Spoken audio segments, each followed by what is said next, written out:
place in the pantheon of great zombie games by blending brutal first-person combat with satisfying parkour movement, all set within dangerous open worlds. The series is thus far delivered on offering a slick and thrilling survival experience, but with the upcoming Dying Light: The Beast, we see developer Techland return to its roots for a more focused concept that lets an amped up and returning protagonist Kyle Crane loose in an even more hostile setting. Every man has an animal within. If you push too much, you might unleash the beast. I got to spend over 4 hours playing the opening of Dying Light: The Beast, getting reacquainted with Kyle Crane as he comes to grips with a more feral world after the events of the second game. Playing the Beast was very much like a turbocharged version of the original game, so much so that you may as well call it Super Dying Light. So with that, here are 6 of the most exciting and game-changing upgrades that the upcoming sequel brings to the table. Dying Light 2 took a bold step towards building an RPG-style story with game-changing events defined by your choices. While certainly ambitious, it didn't quite reach its full potential in the broader sense. For the Beast, we instead see a more defined story about the return of Kyle Crane, who has undergone some horrific experiments following the shocking ending of the Dying Light 1 expansion, The Following. Now hell-bent on revenge against the mysterious antagonist known as the Baron, Crane has to relearn his skills as a survivalist while leveraging some powerful abilities to level the playing field. First, you need to get your health back, and I can help you with that. The Beast draws inspiration from Dying Light 2 and does more to make Kyle a more central figure within his story. Along with new third-person cutscenes, there are now more opportunities to help build Crane's understanding of the state of things in Castor Woods. Several interactions with key characters also play out in Mass Effect-style chats, which can give you more insight into plot developments and to pick up on Dying Light lore. I really appreciate the more focused take on storytelling and character growth from these moments, especially with Kyle Crane front and center. And it's a cool opportunity to catch up on what's changed in the world following the events of Dying Light 2.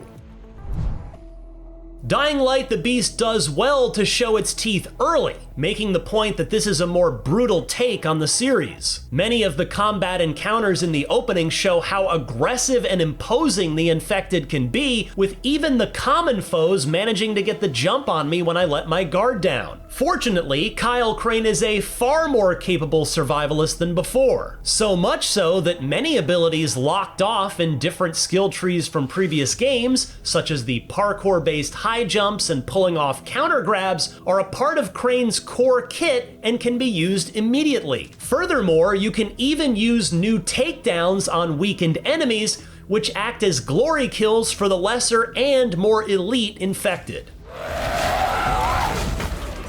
I certainly appreciated being able to do so without having to endure much of a retread of the familiar power grind back to securing vital skills. This made me feel a bit more confident to face down foes armed with a hammer or machete, thanks to some amped up beast powers running through Crane's body. That said, I still sometimes felt overwhelmed by combat encounters and had to make tactical retreats often to heal. But thankfully, new skills that can be unlocked can help level the playing field, such as the return of the flying drop kick and the array of new beast powers that Kyle can unleash. The previous games featured skills spread across the combat, parkour, and survival trees, with your playstyle defining growth for each. Dying Light: The Beast ditches the specialized leveling system in favor of more traditional leveling, with earned skill points spent across the different combat and traversal branches at your leisure. This helps to even out character growth, with the Beast avoiding the lopsided growth that could occur in the first 2 Dying Lights. However, the special Beast skill tree will require some more effort to unlock, as only by defeating the various Chimera bosses hidden throughout Castor Woods, which reveal themselves during story missions and hidden locations. Once you defeat one, Crane will acquire a sample of the Chimera, which will expand his more powerful skills. Dying Light: The Beast finally grants players new abilities and skills that have been long teased throughout the series. As a powered-up state that goes into effect once you've dished out or sustained enough damage, Crane will automatically enter Beast Mode, amping up his melee strikes and agility in ways that let you cut loose against common and elite foes alike. Additional Beast powers add new abilities like a running jump, a ground slam, and even the ability to pick up boulders and toss them at foes, just like those annoying bruiser enemies from earlier games.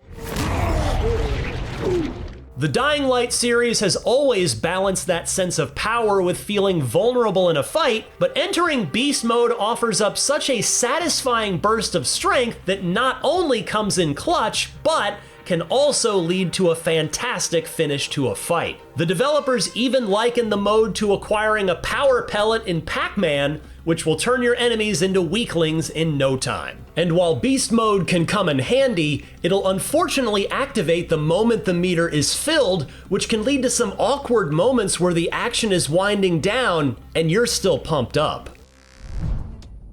One moment that instills a sense of dread for every Dying Light player is right when nightfall hits. In that moment, the game transitions into a full-on survival horror experience as the powerful, volatile infected come out to play. While Dying Light 2 eased the tension of nighttime gameplay to make it more approachable, this ultimately came at the expense of its larger experience. This was later patched with further updates, and the Beast fully embraces the original vision of survival during the night.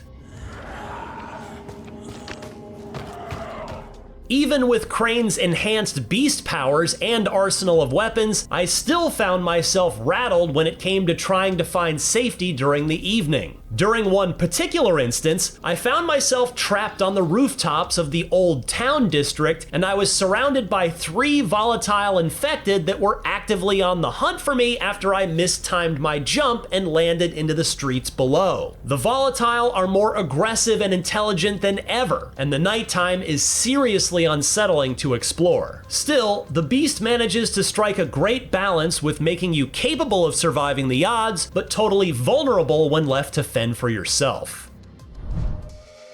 A prevailing worry other fans, including myself, had with Dying Light the Beast was that it was going to be a more bite-sized follow-up, but after my hands-on time, developer Techland had proven me wrong with the upcoming standalone game. The scale of the Beast is much closer to the original Dying Light, which the devs have stated was the sweet spot when it came to playing the more aggressive take on their open-world survival game. Mayday! Mayday! Mayday! We're under attack at the town hall! Something is trying to get in and we can't...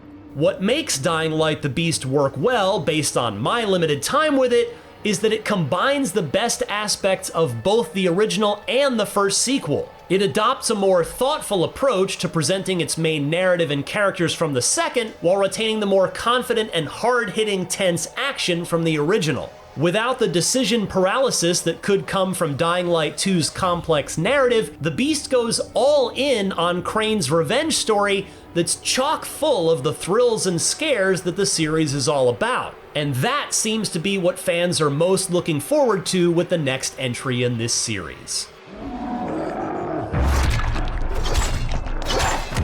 For more on the latest upcoming games, check out our recent previews of Borderlands 4 and Skate. And